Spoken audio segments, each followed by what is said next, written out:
Le silence dans la salle d'audience fédérale était une couverture lourde et étouffante. Depuis mon siège au dernier rang, j'observais ma sœur aînée, Margot, l'étoile mondaine éblouissante de la famille, assise à la table des accusés, semblant totalement indifférente. Elle se pencha vers son avocat, partageant un sourire narquois qui exsudait une arrogance pure et inébranlable. Lorsque ses yeux croisèrent les miens, ce sourire s'élargit en une expression de condescendance teintée de pitié. Celle qu'elle avait perfectionnée pendant 2 décennies, c'était un regard qui disait « Oh, tu es venu voir mon grand jour !» Comme c'est mignon. Puis, la voix d'un huissier trancha la tension. Forte et absolue, veuillez vous lever. La cour est maintenant en session, présidée par l'honorable juge Marianne Dubois. Il prit une inspiration. Son regard balayante la salle avant de se poser sur moi. L'observatrice officielle du ministère de la Défense est présente. La générale de brigade Olivia Carpentier, armée française.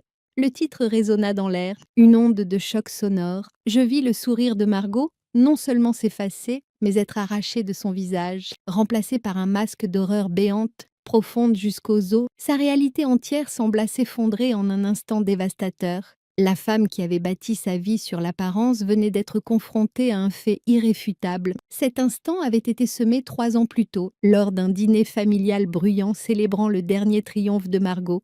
Elle avait décroché un client important. Et les éloges pleuvaient. J'étais à la maison pour une rare permission, venant de ce que tous croyaient être un emploi administratif sans avenir. Une histoire que je n'avais jamais corrigée. Quand j'essayais d'offrir un simple félicitation, Margot balaya ma remarque d'un geste dédaigneux. « Oh, merci, Juliette. C'est compliqué. Beaucoup de réseautage de haut niveau. Tu sais, pas vraiment trier des papiers dans un sous-sol gouvernemental. Mon père, un homme qui mesurait la valeur de ses enfants à leur succès public, gloussa depuis le bout de la table. Laisse-la savourer ça. Olivia. Margot se fait un nom. On ne peut pas tous être des stars. Je sentis une froideur familière s'installer dans mon estomac. La douleur était d'autant plus vive car, juste là, était assis le colonel Évrard, un ami de la famille et mon mentor secret, qui savait que je commandais des opérations qu'il ne pouvait même pas imaginer. Il me lança un regard frustré, un bref instant, une reconnaissance silencieuse de la farce. Mais c'était Margot qui avait prononcé la réplique finale, celle qui m'avait définie pendant des années. Je suis juste contente que tu aies trouvé quelque chose de sûr après avoir échoué à l'entraînement de base. Pas de honte à ça. Le mensonge de Margot, selon lequel j'avais échoué à l'entraînement de base, était devenu une vérité familiale, une histoire pratique pour expliquer pourquoi j'étais la déception discrète. Elle ignorait que son mensonge, prononcé devant le colonel Évrard, venait de poser une bombe à retardement. Pour comprendre le règlement de compte qui se déroulait maintenant dans cette salle d'audience fédérale, il faut comprendre les 2 vies qu'il m'avait forcé à vivre. Pour ma famille, je vivais dans un monde en noir et blanc, un monde d'échecs. Mon récit avait été écrit pour moi, principalement par ma sœur aînée Margot, l'étoile mondaine éblouissante de la famille et prétendue prodige des affaires. Sa vie, elle était un flux parfaitement orchestré de succès, chaque publication témoignant de son éclat. La voilà. Concluant un contrat sur un yacht, son sourire aussi éclatant que le flash de l'appareil photo. #femme d'affaires. Lors des réunions familiales, la conversation gravitait autour d'elle. Une planète de fierté parentale orbitant autour de son soleil. Mes accomplissements, ceux que je pouvais partager, étaient accueillis par des sourires polis et vides. Ils étaient des notes de bas de page dans la grande histoire de l'ascension de Margot. Mes parents étaient les nègres littéraires de cette histoire. Ma mère, Éléonore, une femme qui ne voyait le succès qu'à travers un prisme social, joignait les mains et écoutait les récits de Margot avec une attention captivée. Mon père, Robert, un homme qui croyait que le seul service qui comptait était un bureau d'angle, rayonnait de fierté. Ils se tournaient vers moi, leur regard s'adoucissant d'une pitié familière, et demandaient « Alors, Olivia, les avantages du gouvernement, c'est bien. » Ce n'était pas une question... C'était une confirmation de ma place dans la hiérarchie familiale, stable, modeste et totalement insignifiante. Le registre interne cliquait. C'était le même ton qu'ils utilisaient quand j'étais adolescente et demandais un nouvel ordinateur pour l'école, alors que Margot recevait une voiture pour ses 16 ans. L'argent est serré, disait-il alors. Ça l'était toujours pour moi. Le fondement de mon échec était un mensonge qu'ils avaient tous facilement accepté. Le mensonge que j'avais échoué à l'entraînement de base, il avait pris racine des années auparavant. Lorsque je rentrais d'un cours de sélection classifié épuisant, j'étais en piteux état. Les côtes bandaient si fort que respirer faisait mal, une fracture capillaire au poignet que je ne pouvais expliquer, et une fatigue écrasante. La vérité était scellée par un accord de confidentialité plus épais qu'un annuaire téléphonique, un vœu de silence que je ne pourrais jamais rompre. Alors, quand Margot offrit sa propre théorie, murmurée avec un ton de fausse sympathie pour que tous l'entendent, ils s'en saisirent. Elle n'a pas tenu le coup, avait-elle dit, secouant la tête tristement. C'est ok, tout le monde n'est pas fait pour ça. Il l'avait cru, instantanément, sans question, sans inquiétude, juste une acceptation silencieuse. Parce que c'était plus facile. Une fille qui avait essayé et échoué correspondait mieux à leur vision du monde qu'une fille qui disparaissait dans un univers qu'ils ne pouvaient pas comprendre. Ils avaient besoin que je sois l'échec pour que Margot puisse être la star. Et ainsi, pour leur confort, j'avais laissé le mensonge devenir mon bouclier. C'était la couverture parfaite pour une vie qu'ils ne pourraient jamais connaître. Une vie d'une immense portée, vécue entièrement dans l'ombre qu'ils avaient projetée sur moi. Ma réalité n'était pas un sous-sol gouvernemental. C'était un endroit dont ils ignoraient l'existence. Les documents qu'ils imaginaient que je triais étaient, en réalité, des données de renseignement de signaux et de reconnaissance par satellite hautement classifiées. Le bureau était une installation d'information compartimentée sensible au skiff. Une voûte stérile sans fenêtre où l'air bourdonnait du son des serveurs et des lignes de communication cryptées. Ici, je n'étais pas la déception silencieuse. Ici, j'étais l'autorité. Je me tenais devant un mur d'écran, pointant des anomalies à des hauts responsables qui pouvaient modifier les événements mondiaux. L'écart ne se trouve pas dans leur chaîne logistique, expliquai-je, ma voix ferme et claire. Il est dans les sociétés écrans qu'ils utilisent pour l'acquisition de matériel. Les transferts de fonds sont masqués, mais les métadonnées racontent l'histoire. Mes recommandations avaient un poids immense. Nous le signalons pour un protocole d'audit approfondi en vertu de l'article 18. Section 300, déclarai-je, non comme une suggestion, mais comme un plan d'action. Dans cette salle, mes mots avaient le pouvoir de lancer des enquêtes, de geler des millions d'euros d'actifs, de démanteler des entreprises criminelles entières qui menaçaient la sécurité nationale. J'étais respectée non pour mes grâces sociales ou mon nom de famille, mais pour mon esprit, ma capacité à voir des modèles là où d'autres voyaient le chaos était ma monnaie, et dans ce monde, j'étais incroyablement riche. C'était un monde de pression discrète et intense, où une seule erreur analytique pouvait avoir des conséquences catastrophiques. Et j'y excellais. L'architecte de cette vie secrète était un homme que ma famille connaissait uniquement comme un ami de la famille, le colonel Évrard. Maintenant général Évrard était le chef du commandement de la surveillance stratégique de l'armée. C'était un homme bourru, sans fioriture, qui ne me voyait pas comme la fille discrète de Robert. Il voyait une analyste. Quand j'étais simple lieutenante, il avait examiné l'un de mes rapports sur une situation en développement et m'avait prise à part. Il avait vu au-delà de l'extérieur discret et reconnu l'esprit analytique aiguisé que j'avais travaillé si dur à cacher à ma famille. Il devint mon plus fervent défenseur, mon mentor, me poussant dans des programmes et des postes que ma famille n'aurait jamais cru que j'étais qualifiée pour. Je me souviens de lui avoir présenté le dossier de fraude à l'approvisionnement, celui qui finirait par me conduire à cette salle d'audience. J'avais passé des semaines à démêler un réseau de tromperies qui siphonnait des millions d'un contrat de défense. Après que j'eus fini d'exposer l'ensemble du réseau de corruption, le général Évrard resta silencieux un long moment, ses yeux fixés sur le diagramme de réseau que j'avais créé. Il me regarda, non avec la pitié de mon père, mais avec un respect professionnel profond. Il tapota l'écran directement sur le nœud central du réseau. « C'est le coup gagnant », dit-il. Sa voix un grondement sourd. « Bon travail, Carpentier. Je le porterai au comité conjoint. » Pendant une décennie, j'avais construit ma carrière dans l'ombre, les laissant avoir leur récit. Je pensais que garder mon monde séparé était une question de protection de la sécurité nationale. Mais après ce dîner, j'ai réalisé que c'était aussi pour protéger leur confort. Le problème était que l'ambition de ma sœur allait bientôt la faire passer de son monde au mien, et dans mon monde, les règles sont impitoyables. Cela arriva un mardi matin, glissé dans une pile de rapports interagences de routine qui constituaient ma lecture habituelle. Le mémo venait du ministère de la Justice. Pourtant leur sceau officiel. La ligne d'objet était anodine, demande de liaison d'OD, enquête sur la fraude d'entreprise.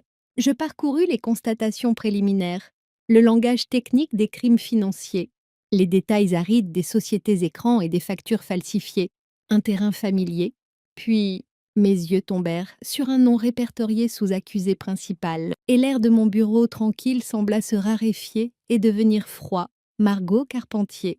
Mon doigt traça les lettres de son nom sur la page. M-A-R-G-A-U-X. Cela semblait si déplacé. Un nom de mon autre vie.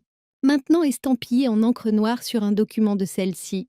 Il n'y eut pas de vague de colère, pas d'éclair satisfaisant de vengeance comme je l'aurais peut-être attendu à la place. Un calme profond et glacial m'envahit. C'était le bourdonnement discret d'une machine complexe se mettant en place. La sensation d'une douzaine de points de données, épars, formant soudain un modèle clair et indéniable. C'était l'intersection que je n'avais jamais cherchée, mais que j'étais particulièrement qualifiée pour gérer. J'envisageais de me récuser. Cela aurait été la voie facile, celle qui évitait la collision de mes deux mondes. J'aurais pu passer le dossier à un autre officier et m'en laver les mains. Mais en restant assise là, le poids de 1000 commentaires dédaigneux, d'une décennie passée dans l'ombre de ces mensonges, s'installa sur moi, non comme une colère, mais comme un dessein. La vengeance serait émotionnelle et brouillonne. C'est si. C'était une opportunité pour quelque chose de plus propre, c'était une chance pour un échec et mat procédural. Mon devoir était envers le ministère de la Défense, dont la confiance et les ressources avaient été compromises, et je décidai, à cet instant, d'accomplir mon devoir avec un professionnalisme absolu. Le fait que ma présence révélerait la vérité à ma famille n'était qu'une conséquence inévitable et appropriée. Je me rendis dans le bureau du général Évrard et posai le dossier sur son bureau sans un mot. Il lut le résumé. Son expression, comme toujours, indéchiffrable. Il ne demanda pas si je pouvais gérer cela. Il ne mentionna pas le lien personnel. Il leva simplement les yeux vers moi, son regard ne montrant ni surprise ni doute, seulement de la détermination. Le ministère a besoin de notre meilleure observatrice pour cela, déclara-t-il simplement. Vous êtes la personne pour ce travail. Ce n'était pas une question. C'était un ordre et un vote de confiance qui effaça des années de doutes familiaux en une seule phrase. Cet après-midi-là, je déposai les documents officiels par les canaux appropriés. L'avis de présence officielle était un formulaire standard, une procédure bureaucratique. Ce n'était pas un grand geste, c'était moi, suivant les règles. Le système que ma famille moquait était celui que j'avais maîtrisé. Margot avait bâti sa vie sur un fondement de mensonges et de perceptions. J'avais construit la mienne sur la procédure et les faits, en signant l'avis officiel. Je savais qu'elle entrerait dans cette salle d'audience pour être jugée par la loi. Elle ignorait qu'elle serait aussi jugée par la vérité. Entrer dans la salle d'audience fédérale donnait l'impression de pénétrer dans un état différent de la matière. L'air était épais et lourd, un mélange rance de bois poli, de vieux papiers et d'anxiété palpable. C'était un lieu où des carrières et des vies étaient défaites, et la tension était une entité vivante. Et ils étaient là, assis au premier rang de la galerie, comme s'ils tenaient eux-mêmes une cour. Ma famille, mon père, Robert, avait la mâchoire serrée dans une expression d'inquiétude défiante. Un homme peu habitué à ce que son nom de famille soit associé à un échec de quelque nature que ce soit, à côté de lui, ma mère, Éléonore, serrait son sac coûteux comme une bouée de sauvetage. Son expression une masque tendu de terreur sociale. Ils étaient là pour Margot, leur étoile brillante, qui avait sûrement été prise dans un terrible malentendu. Ils jetèrent un coup d'œil en arrière et me virent debout près de la porte. Je vis la lueur familière dans leurs yeux. Ce n'était ni un soulagement ni un accueil, c'était de la confusion, frôlant l'agacement, comme si ma présence, celle de l'échec familial, était juste une autre petite humiliation qu'ils devaient endurer en ce jour déjà difficile. Ils échangèrent un regard que je connaissais, et mon propre nom. Qu'est-ce qu'elle fait ici, pensait-il. Ils supposaient que j'étais là pour offrir mon soutien discret et insignifiant. Ils supposaient que j'étais là pour eux. Ils ignoraient que j'étais là pour le gouvernement français. Je ne les ai pas reconnus. Le faire aurait été un mensonge, une dernière performance dans une pièce dont je ne faisais plus partie. Au lieu de cela, je descendis l'allée latérale, mes bottes ne faisant aucun bruit sur le tapis usé. Mon uniforme de service était impeccable, Les médailles sur ma poitrine racontaient une histoire qu'ils n'avaient jamais pris la peine de lire. Ma posture était parfaite, non par arrogance, mais par une décennie de discipline qu'ils avaient rejetée comme un passe-temps inutile. Je pris ma place désignée dans la zone réservée aux conseillers officiels et observateurs.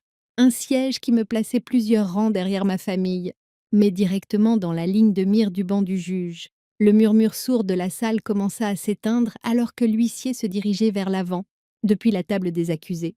Margot croisa mon regard une dernière fois. Elle m'adressa ce sourire, celui que je connaissais si bien, celui réservé aux domestiques et aux petites sœurs décevantes. C'était un dernier cadeau de condescendance. Puis la voix de l'huissier retentit, et le monde bascula sur son axe. « Veuillez vous lever !»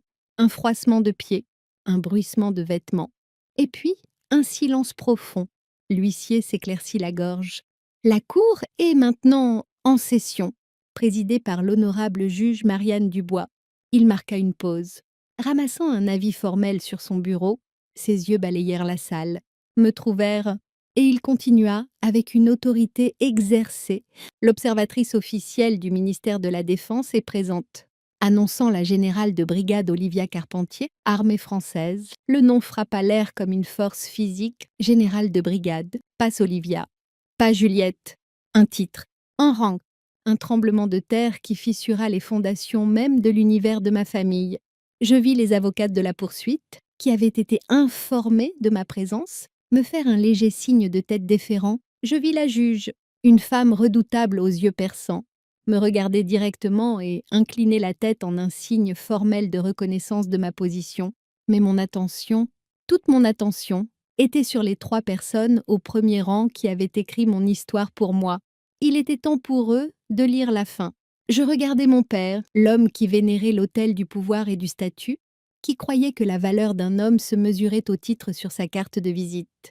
Blêmir, la couleur drainée de son visage, comme si une prise avait été débranchée, laissant derrière lui un masque béant et cendreux d'incrédulité. C'était un homme qui comprenait la hiérarchie, et à cet instant, la hiérarchie qu'il avait si soigneusement construite dans sa propre maison n'était pas seulement renversée, elle était anéantie. Toute sa vie, il m'avait regardé de haut. Maintenant, dans un monde auquel il n'avait pas accès, je détenais un rang qui exigeait son respect. La réaction de ma mère était une horreur sociale pure. Sa main vola à sa bouche. Un geste réflexe pour étouffer le hoquet qui lui avait échappé. Je pouvais voir les calculs frénétiques derrière ses yeux. La confusion, la honte, la fille qu'elle avait plainte, celle pour qui elle s'était excusée lors de cocktails, était une figure d'autorité dans une salle d'audience fédérale. Le récit qu'elle avait soigneusement entretenu pour ses amis, pour sa société, venait d'être publiquement et irrévocablement démantelé. Elle ne regardait pas sa fille, elle regardait une catastrophe sociale. Et Margot, elle se figea simplement. Le sourire condescendant avait disparu, un fantôme d'expression sur un visage qui était maintenant un tableau parfait de choc. Elle ne bougea pas, elle ne respira pas. Ses yeux étaient verrouillés sur les miens, grands ouverts avec une compréhension naissante et terrifiante. C'était le visage de quelqu'un qui avait construit tout son château sur un seul mensonge solide, mon échec, et qui venait de voir cette fondation se transformer en poussière. Chaque plaisanterie, chaque commentaire condescendant, chaque geste dédaigneux, tout cela défilait maintenant dans son esprit. Mais cette fois, la chute était sa propre humiliation publique spectaculaire. Comme pour sceller leur sort, la juge Dubois parla. Sa voix claire et autoritaire. « Général Carpentier », dit-elle, ces mots résonnant dans le silence abasourdi. « La Cour reconnaît votre présence. Nous apprécions la coopération du ministère. » Le mot général était un coup de marteau. C'était le sceau officiel sur la vérité, délivré par une autorité impartiale et absolue. Impartiale et absolue, c'était réel, c'était indéniable, et cela les brisa. Ma sœur avait passé sa vie à essayer de faire connaître son nom. À la fin, c'était mon nom, et le titre que j'avais gagné dans le silence, qui laissa toute la salle sans voix. Lorsque la juge annonça une suspension, la tension dans la salle d'audience se brisa enfin, le silence fut remplacé par une vague de murmures étouffés et de pieds traînants. Je me levai pour partir, et c'est alors que je les vis, se frayant un chemin vers moi, à travers la foule. Mes parents, ils avaient l'air de fantômes d'une vie que je ne vivais plus, leur visage, un mélange pâle et horrifié de confusion et d'une honte naissante et terrible, Ils avaient l'air de personnes qui venaient d'être éjectées de leur réalité confortable, se retrouvant dans un pays froid et étranger où ils ne connaissaient pas la langue. Ils étaient totalement perdus. Ma mère m'atteignit en premier, sa main planant dans l'air, comme si elle voulait toucher mon bras mais avait soudain peur de le faire. « Olivia » commença-t-elle. Sa voix à un murmure frêle et brisé. « Olivia !» Nous ne savions pas. Mon père se tenait derrière elle, le visage cendreux, l'arrogance défiante complètement disparue, remplacée par un regard vide et creux. Il avait l'air d'un homme qui venait de découvrir que tout le registre de sa vie était écrit à l'encre rouge. Je regardais le visage suppliant de ma mère, puis le vide de mon père. Il n'y avait plus de mots à dire. Nous avions une décennie de mots non dits entre nous. Et en ajouter maintenant serait comme ajouter une goutte de pluie à un océan. Je leur adressais simplement un bref hochement de tête professionnel, celui qu'on donne à un étranger dans un couloir, et me tournais pour parler avec le procureur principal, qui attendait pour discuter des prochaines étapes. Je ne regardais pas en arrière, il n'était plus pertinent pour mon devoir. 6 mois plus tard, le monde s'était aligné sur une nouvelle configuration. Le procès était consigné dans les registres publics. La condamnation de Margot, assurée par une montagne de preuves que mon équipe avait contribué à découvrir, son entreprise frauduleuse, autrefois source de tant de fierté familiale, avait été complètement démantelée. Mon propre monde avait été reconstruit. Mon nouveau bureau était plus grand. Une suite d'angles dans le bâtiment fédéral avec une vue imprenable sur le ministère de la Défense. C'était un rappel constant et solide du monde que j'avais choisi et du monde qui m'avait choisi en retour. Mon nouveau titre officiel était long et rempli de jargon bureaucratique, mais il signifiait une chose. Je dirigeais maintenant la task force conjointe permanente d'O.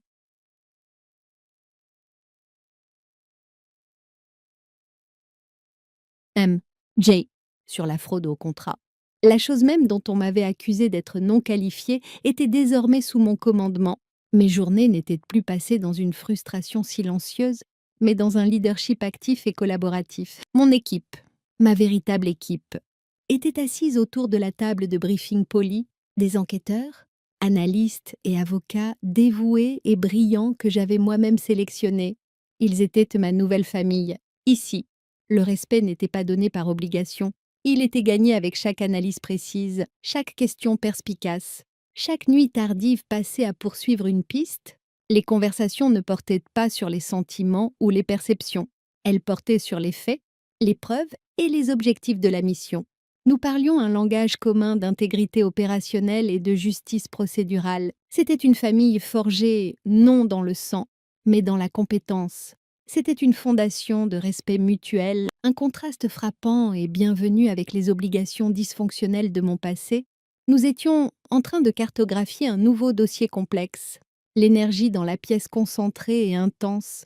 Lorsque mon téléphone personnel vibra au bord de la table, je jetai un coup d'œil, m'attendant à une notification de routine. Mais c'était un message d'un numéro que je connaissais encore par cœur. Ma mère. C'était un roman, un long mur de textes décousus rempli d'excuses, de déviations, d'une histoire réécrite pour les peindre comme des victimes de mon secret. C'était un chef-d'œuvre d'auto-apitoiement déguisé en excuses. Une tentative désespérée de récupérer une partie de moi, maintenant que mon statut était quelque chose dont il pouvait être fier.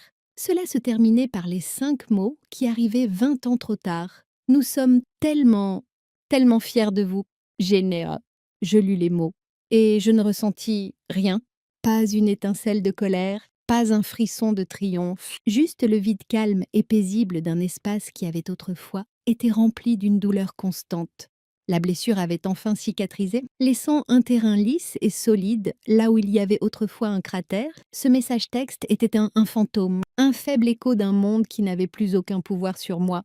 Mon pouce plana au-dessus de l'écran, sur les derniers vestiges de cette vieille vie, sur la dernière entrée pathétique d'un registre désormais clos, et j'appuyai « Archiver ». Je posai le téléphone face contre la table et pris une profonde inspiration de l'air clair et calme de mon nouveau monde et me tournai vers mon équipe. Ma concentration était intacte. J'étais chez moi. Ma sœur m'avait donné une réputation que je n'avais jamais demandée. À la fin, je l'ai forcée, elle et toute ma famille, à affronter le titre que j'avais gagné. Si vous avez déjà dû construire votre propre valeur pendant que d'autres tentaient de la démolir, partagez votre histoire ci-dessous. Dans cette communauté, votre rang est toujours reconnu.